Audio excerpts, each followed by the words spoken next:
Hey YouTube, I have just started reading creepypastas and I'm very impressed with a lot of the content that's up there.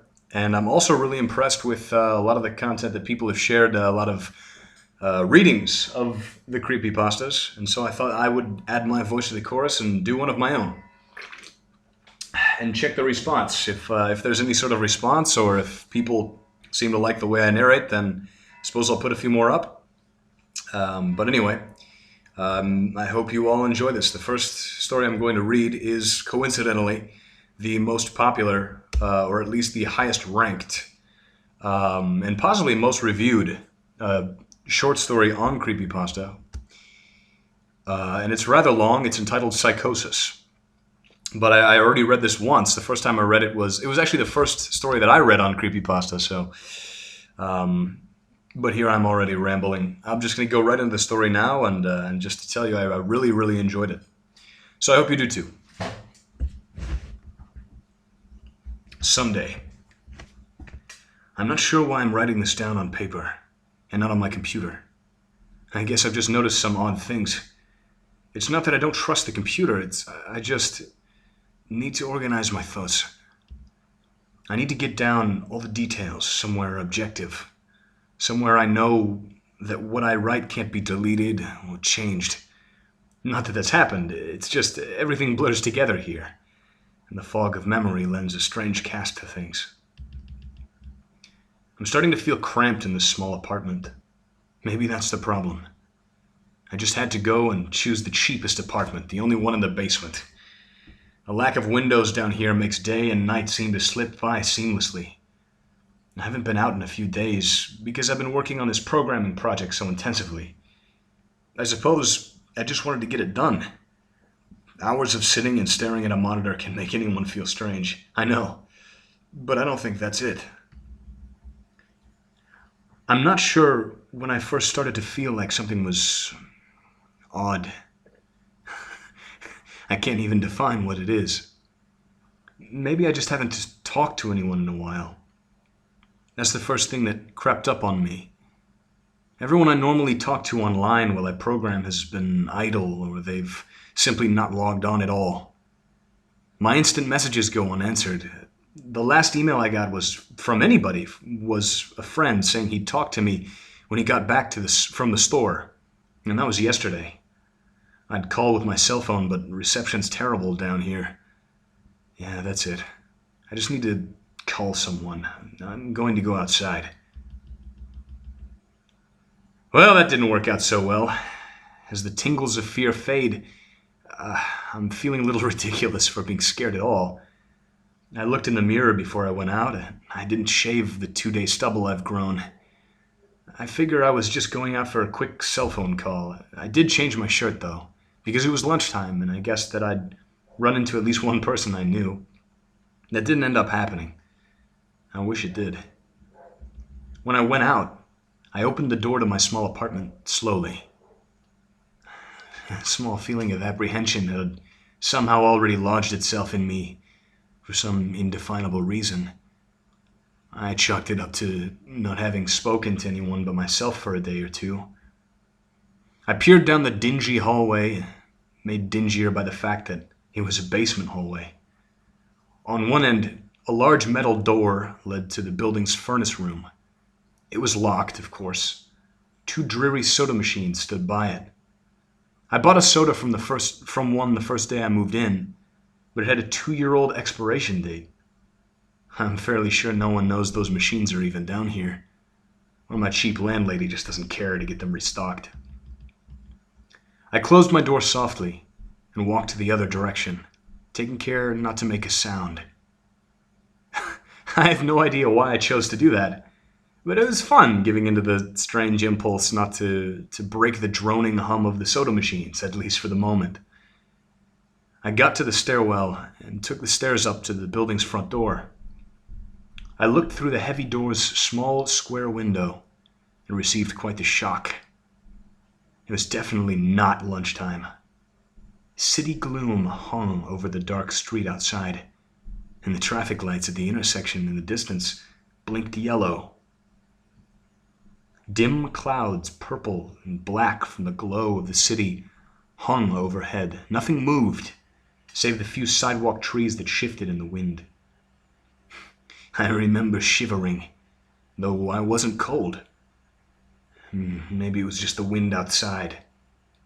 I could vaguely hear it through the heavy metal door, and I knew it was that unique kind of night wind, the kind that was constant, cold, and quiet, save for the rhythmic music it made as it passed through the countless unseen tree leaves. I decided not to go outside. Instead, I lifted my cell phone to the door's little window and checked the signal meter. The bars filled up the meter, and I smiled. Time to hear someone else's voice, I remember myself thinking, relieved. It was such a strange thing to be afraid of nothing. I shook my head, laughing at myself silently. I hit speed dial for my best friend Amy's number and held the phone up to my ear. It rang once, but then it stopped. Nothing happened. I listened to silence for what seemed like a good 20 seconds and then hang up. I frowned and looked at the signal meter again, still full. I went to dial her number again, but then my phone rang in my hand, startling me. I put it up to my ear. "Hello?" I asked, immediately fighting down a small shock at hearing the first spoken voice in days, even if it was my own. I had gotten used to the droning hum of the building's inner workings, my computer, and the soda machines in the hallway. There was no response to my greeting at first, but then a voice finally came. "Hey," said a clear male voice, obviously of college age like me. "Who's this?" "John," I reply, confused. "Oh, sorry, wrong number," he replied, and then hung up. I lowered the phone slowly and leaned against the thick brick wall of the stairwell. That was strange. I looked at my received calls list, but the number was unfamiliar. Before I could think on it further, the phone rang loudly, shocking me yet again. This time, I looked at the caller before I answered. It was another unfamiliar number. This time, I held the phone up to my ear but said nothing. I heard nothing but the general background noise of a phone, and then a familiar voice broke my tension. "John?" was the single word, in Amy's voice. I breathed a sigh of relief. "Hey, it's you," I replied. "Who else would it be?" she responded. "Oh, the number. I'm at a party on 7th Street, and my phone died just as you called me. This is someone else's phone, obviously." "Oh, okay," I said. "Where are you?" she asked. My eyes glanced over the drab, whitewashed cylinder block walls and the heavy metal door with its small window. "At my building," I sighed. "Just feeling cooped up. I didn't realize it was so late." "You should come here," she said, laughing. "Nah, I don't feel like looking for some strange place by myself in the middle of the night," I said, looking out the window at the silent, windy street that secretly scared me just a tiny bit. I think I'm just going to keep working or go to bed." "Nonsense," she replied. "I can come get you. Your building is close to 7th Street, right?" "How drunk are you?" I asked lightheartedly. "You know where I live." "Oh, of course," she said abruptly. "I guess I can't get there by walking, huh?" "You could if you wanted to waste half an hour," I told her. "Right," she said. "Okay, have to go. Good luck with your work." I lowered the phone once more, looking at the numbers flash as the call ended. Then the droning silence suddenly reasserted itself in my ears. The two strange calls and the eerie street outside just drove home my aloneness in this empty stairwell. Perhaps from having seen too many scary movies, I had this sudden inexplicable idea that something could look in the door's window and see me. Some sort of horrible entity that hovered at the edge of aloneness, just waiting to creep up on unsuspecting people that strayed too far from other human beings. I knew the fear was irrational, but no one else was around. So I jumped down the stairs, ran down the hallway into my room, and closed the door as swiftly as I could while staying silent. Like I said, I feel a little ridiculous for being scared of nothing. And the fear has already faded. Writing this down helps a lot, actually. It makes me realize that nothing is wrong. It filters out half-formed thoughts and fears and leaves only cold, hard facts. It's late. I get a call from a wrong number and Amy's phone died. So she called me back from another number. Nothing strange is happening. Still, there was something a little bit off about that conversation. I knew it could have just been the alcohol she'd had. Or was it even her that seemed a little off to me? Or was it? Yes, that was it. I didn't realize it until this moment writing these things down. I knew writing things down would help. She said she was at a party, but I only heard silence in the background. Of course, that doesn't mean anything in particular. She could have just gone outside to make the call. No, that couldn't be it either. I didn't hear the wind. I need to see if the wind is still blowing. Monday. I forgot to finish writing last night. I'm not sure what I expected to see when I ran up the stairwell and looked out the heavy metal door's window. I'm feeling ridiculous. Last night's fear seems hazy and unreasonable to me now. I can't wait to go out into the sunlight. I'm going to check my email, shave, shower, and finally get out of here. Wait. I think I heard something. It was thunder. That whole sunlight and fresh air thing didn't happen. I went out into the stairwell and up the stairs only to find disappointment. The heavy metal door's little window showed only flowing water as a torrential rain slammed against it. Only a very dim, gloomy light filtered in through the rain. But at least I knew it was daytime, even if it was a gray, sickly, wet day. I tried looking out the window and waiting for lightning to illuminate the gloom. But the rain was too heavy. I couldn't make out anything more than vague, weird shapes moving at odd angles and the waves washing down the window. Disappointed, I turned around, but then I didn't want to go back into my room. Instead, I wandered further up the stairs, past the first floor and the second. The stairs ended at the third floor, the highest floor in the building. I looked through the glass that ran up the outer wall of the stairwell, but it was that warped, thick kind that scatters the light. Not that there was much to see through the rain to begin with. I opened the stairwell door and wandered down the hall. The 10 or so thick wooden doors painted blue, a long time ago, were all closed. I listened as I walked, but it was the middle of the day, so I wasn't surprised that I heard nothing but the rain outside. As I stood there in the dim hallway, listening to the rain, I had a strange, fleeting impression that the doors were standing like silent granite monoliths, erected by some ancient, forgotten civilization for some unfathomable guardian purpose. Lightning flashed, and I could have sworn that for just a moment, the old grainy blue wood looked just like rough stone. I laughed at myself for letting my imagination get the best of me. But then it occurred to me that the dim gloom and the lightning must have meant there was a window somewhere in the hallway. A vague memory surfaced, and I suddenly recalled that the third floor had an alcove and an inset window halfway down the floor's hallway. Excited to look out into the rain and possibly see another human being, I quickly walked over to the alcove, finding the large, thin glass window. Rain washed down it, as with the front door's window.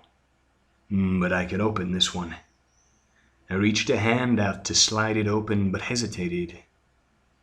I had the strangest feeling that if I opened that window, I would see something absolutely horrifying on the other side.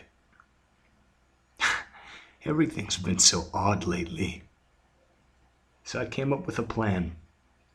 And I came back here to get what I needed. I don't seriously think anything will come of it, but I'm bored, it's raining, and I'm going stir crazy. I came back to get my webcam. The cord isn't long enough to reach the 3rd floor by any means, so instead I'm going to hide it between the 2 soda machines in the dark end of my basement hallway. Run the wire along the wall and under my door and put the black duct tape over the wire to blend it in with the black plastic strip that runs along the base of the hallway's walls. I know this is silly, but I don't have anything better to do.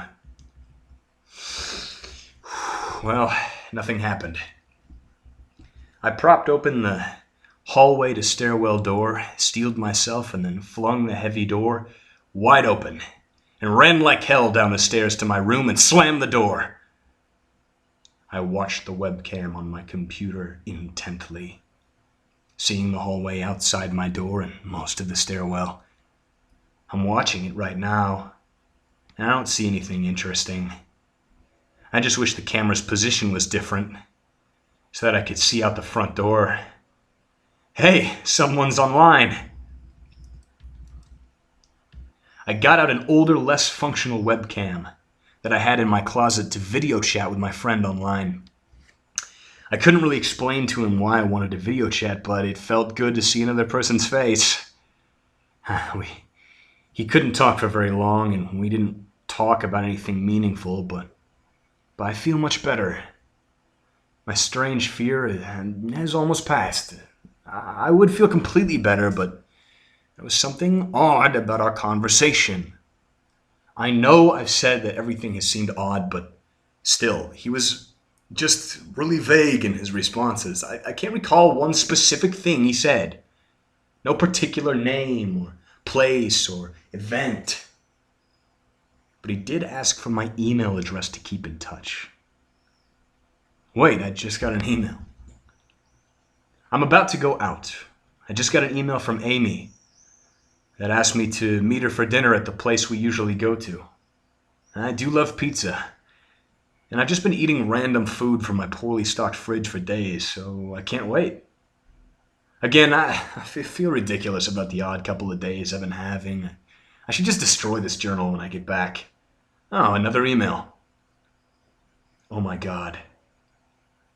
I almost left the email and opened the door.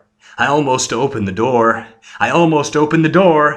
but I read the email first. It was from a friend I hadn't heard from in a long time, and it was sent to a huge number of emails that must have been every person he had saved in his address list. It had no subject, and it said simply, "Seen with your own eyes, don't trust them, they." What the hell is that supposed to mean?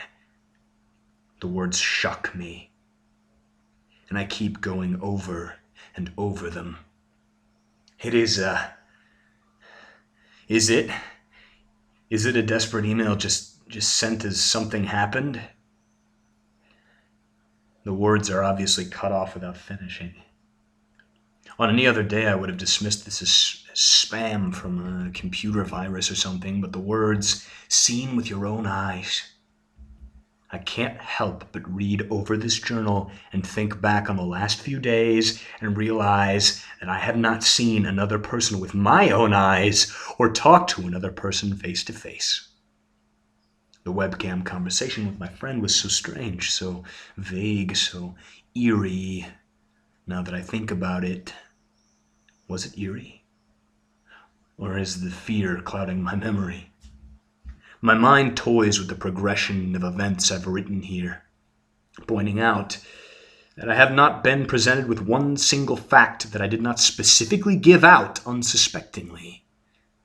The random wrong number that got my name and the subsequent strange return call from Amy, the friend that asked for my email address. I messaged him first when I saw him online.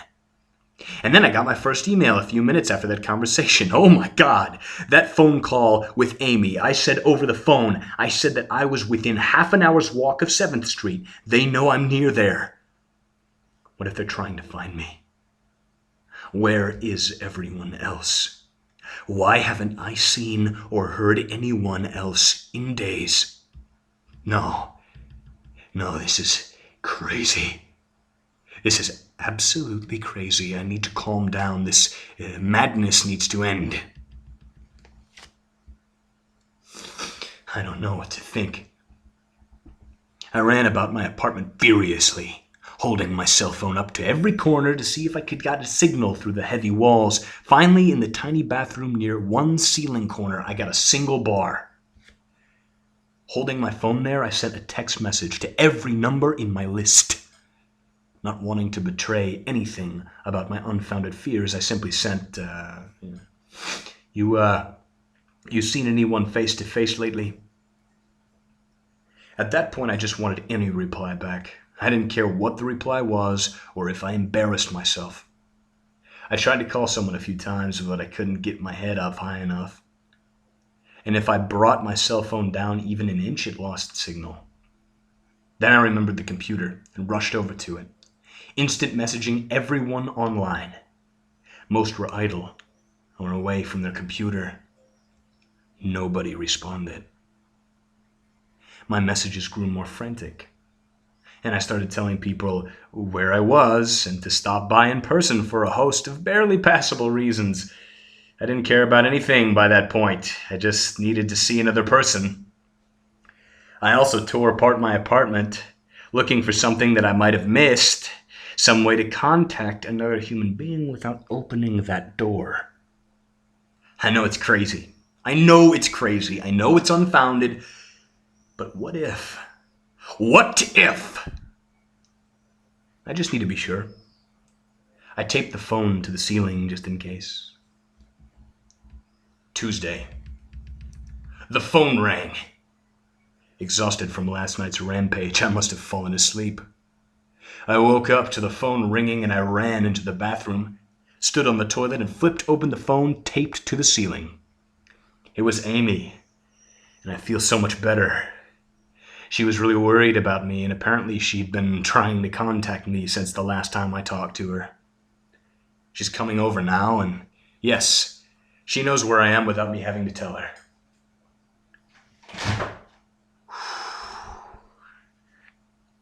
I feel so embarrassed.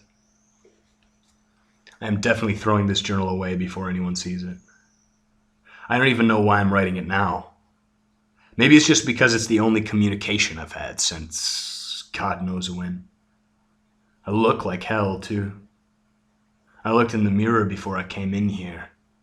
My eyes are sunken, my stubble is thicker, and I just look generally unhealthy. My apartment is trashed, but I'm not going to clean it up. I think I need someone else to see what I've been through. These past few days have not been normal. Now, I am not one to imagine things. I know I have been the victim of extreme probability. I probably missed seeing another person a dozen times. I just happened to go out when it was late at night, or the middle of the day when everyone was gone. Everything's perfectly fine, I know this now. Plus, I found something in the closet last night that has helped me tremendously. A television.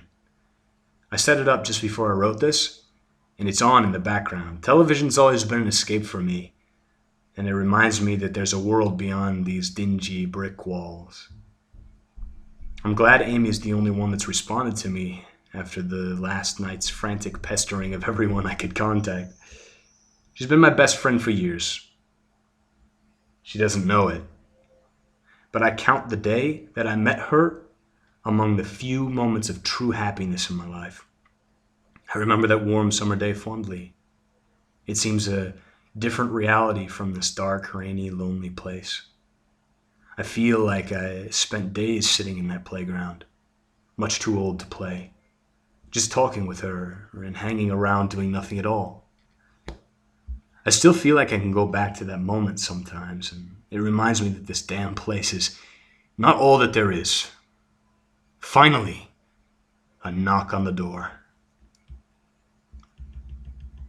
I thought it was odd that I couldn't see her through the camera I hid between the two soda machines. And I figured that it was just bad positioning, like when I couldn't see out the front door. I should have known. I should have known. I should have known. After the knock, I yelled through the door jokingly that I had a camera between the sewing machines, because I was embarrassed myself that I had taken this paranoia so far. After I did that, I saw her image walk over to the camera and look down at it. She smiled and waved. "Hey," she said to the camera brightly, giving it a wry look. "It's weird, I know," I said into the mic attached to my computer. "I've had a weird few days." "Must have," she replied. "Open the door, John." I hesitated. How could I be sure? "Hey, humor me a second here," I told her through the mic.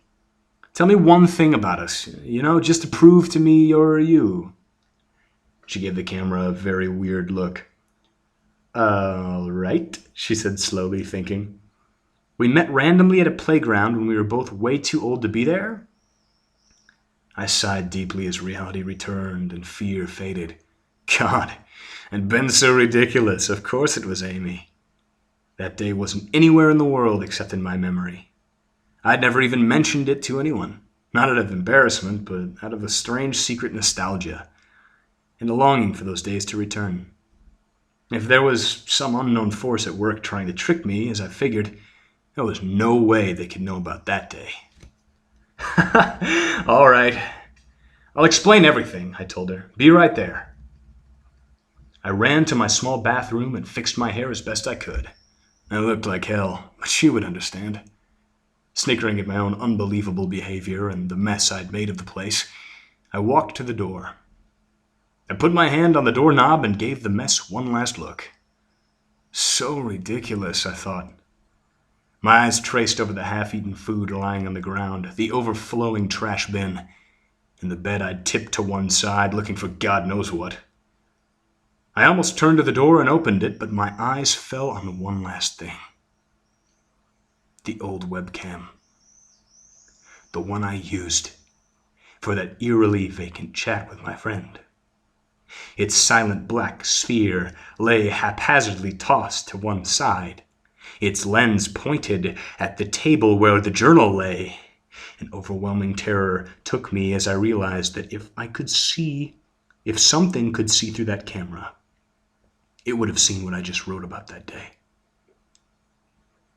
I asked her for any one thing about us, and she chose the only thing in the world that I thought they or it didn't know, but it did. It did know. It could have been watching me the whole time. I didn't open the door. I screamed. I screamed in uncontrollable terror. I stomped on the old webcam on the floor. The door shook, and the doorknob tried to turn, but I didn't hear Amy's voice through the door. Was the basement door made to keep out drafts too thick, or was Amy not outside? What could have been trying to get in, if not her? What the hell is out there? I saw her on my computer, through the camera outside. I heard her on the speakers, through the camera outside, but was it real? How can I know? She's gone now. She's gone now. I scream. I shouted for help. I piled up everything in my apartment against that front door. Friday. At least I think it's Friday. I broke everything electronic.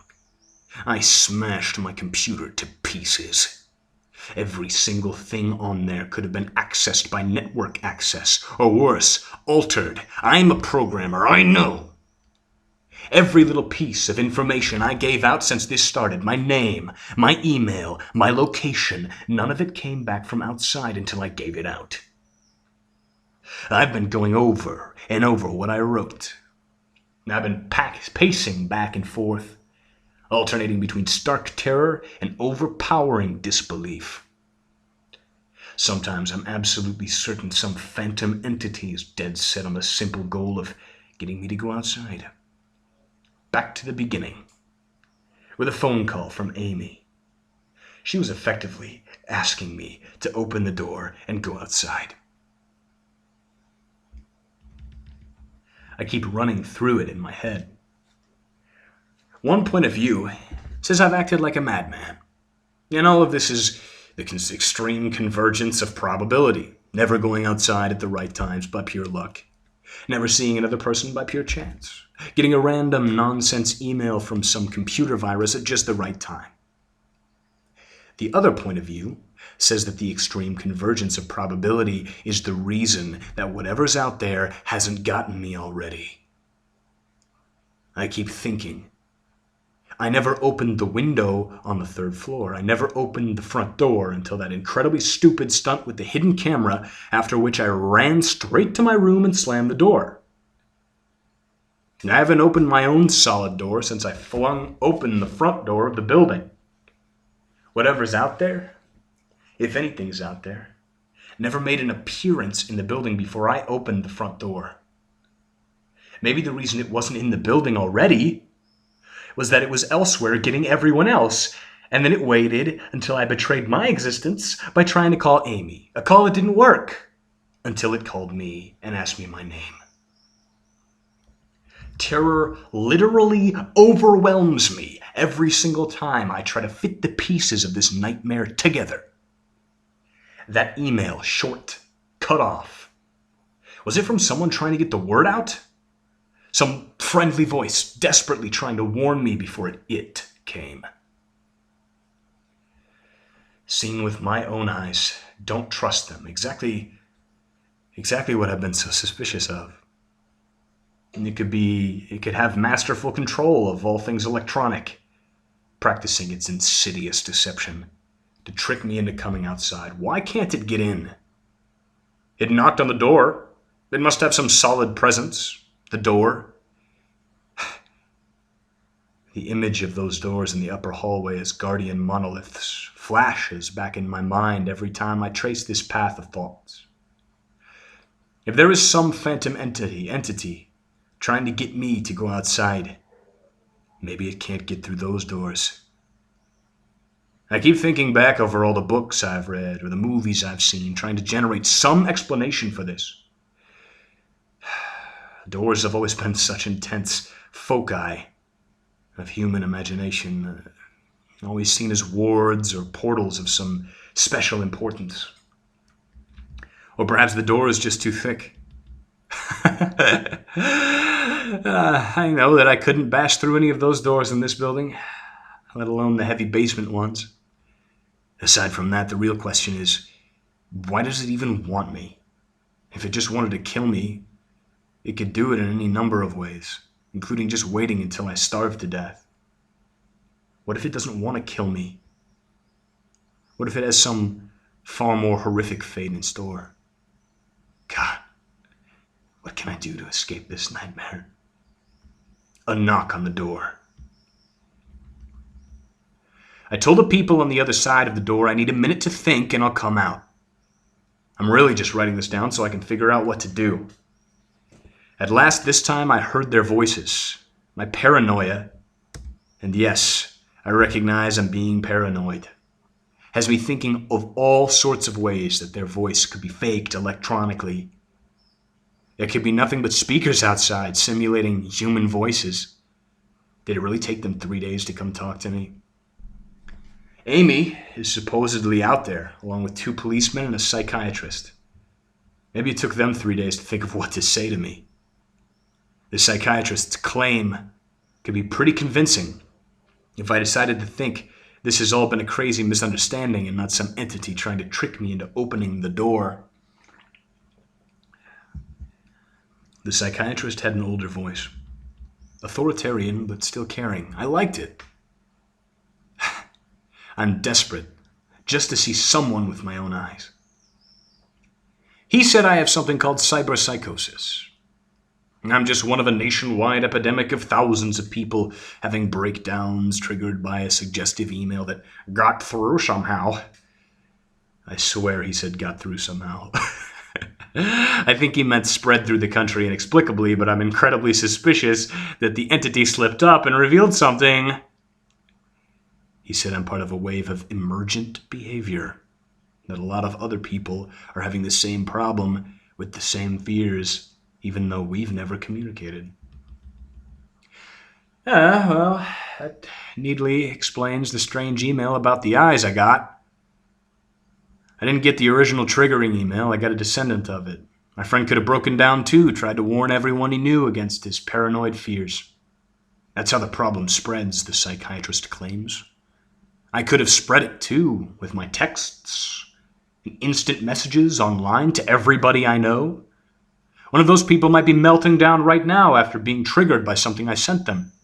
Something they might interpret any way that they want to. Something like a text saying, "Seen anyone face to face lately?" The psychiatrist told me that he didn't want to lose another one. That people like me are intelligent, and that's our downfall. We draw connections so well that we draw them even when they shouldn't be there. He said it's easy to get caught up in paranoia in our fast-paced world. A constantly changing place where more and more of our interaction is simulated. I have to give him one thing. It's a great explanation. It nearly explains everything. It perfectly explains everything, in fact. I have every reason to shake off this nightmarish fear that something or consciousness or being out there just wants me to open the door so it can capture me for some horrible fate worse than death. It would be foolish, after hearing that explanation, to stay in here until I starve to death, just to spite the entity that might have gotten everyone else.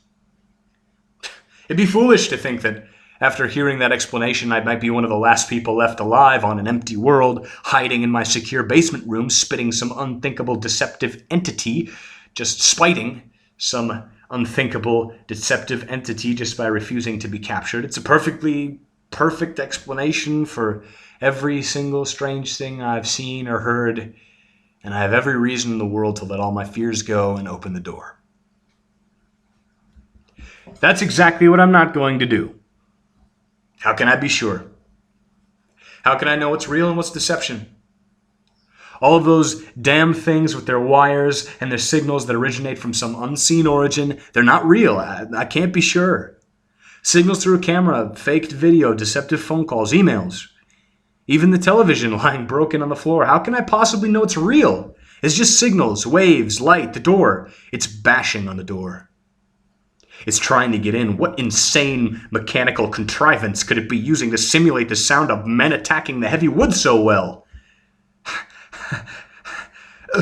At least I'll finally get to see it with my own eyes. There's nothing left in here for it to deceive me with. I've ripped everything else apart. It can't deceive my eyes, can it? Seen with your own eyes, don't trust them, they wait. Oh my God. Was that desperate message telling me to trust my eyes? Or warning me about my eyes too? Oh my God, what's the difference between a camera and my eyes? They both turn light into electrical signals. They're the same. I can't be deceived. I have to be sure. I have to be sure. Date unknown. I calmly asked for a paper and a pen, day in and day out until it finally gave them to me. Not that it matters. What am I going to do? Poke my eyes out? The bandages feel like part of me now. The pain is gone. I figure this will be one of my last chances to write legibly, as, without my sight to correct mistakes, my eyes will slowly forget the motions involved. This is a sort of self-indulgence, this writing. It's a relic of another time. Because I'm certain everyone left in the world is dead, or something far worse. I sit against a padded wall day in and day out. The entity brings me food and water. It masks itself as a kind nurse, as an unsympathetic doctor. I think it knows that my hearing has sharpened considerably now that I live in darkness. It fakes conversations in the hallways on the off chance that I might overhear. One of the nurses talks about having a baby soon. One of the doctors lost his wife in a car accident. None of it matters. None of it's real. None of it gets to me. Not like she does. That's the worst part. The part I almost can't handle. The thing comes to me, masquerading as Amy. Its recreation is perfect. It sounds exactly like Amy, feels exactly like her. It even produces a reasonable facsimile of tears that makes me feel on its lifelike cheeks. When it first dragged me here, it told me all the things I wanted to hear. It told me that she loved me, that she had always loved me, that it didn't understand why I did this, that we could still have a life together, if only I would stop insisting that I was being deceived. I wanted to believe. It wanted me to believe. No, it needed me to believe she was real. I almost fell for it. I really did. I doubted myself for the longest time. In the end, though, it was all too perfect, too flawless, all too real. The false Amy used to come every day, then every week, and finally stopped coming altogether. But I don't think the entity will give up. I think the waiting game is just another one of its gambits. I will resist it for the rest of my life if I have to. I don't know what happened to the rest of the world, but I do know that this thing needs me to fall for its deceptions. And if it needs that, then maybe, just maybe, I am a thorn in its agenda. Maybe Amy is still alive out there somewhere, kept only alive by my will to resist a deceiver. I hold on to that hope, rocking back and forth in my cell to pass the time. I will never give in. I will never break. I am a hero. The doctor read the paper the patient had scribbled on. It was barely readable, written in the shaky script of one who could not see. He wanted to smile at the man's steadfast resolve, a reminder of the human will to survive, but he knew that the patient was completely delusional. After all, a sane man would have fallen for the deception long ago. The doctor wanted to smile. He wanted to whisper words of encouragement to the delusional man. He wanted to scream, but the nerve filaments wrapped around his head and into his eyes made him do otherwise. His body walked into the cell like a puppet, and he told the patient once more that he was wrong, and that there was no one trying to deceive him.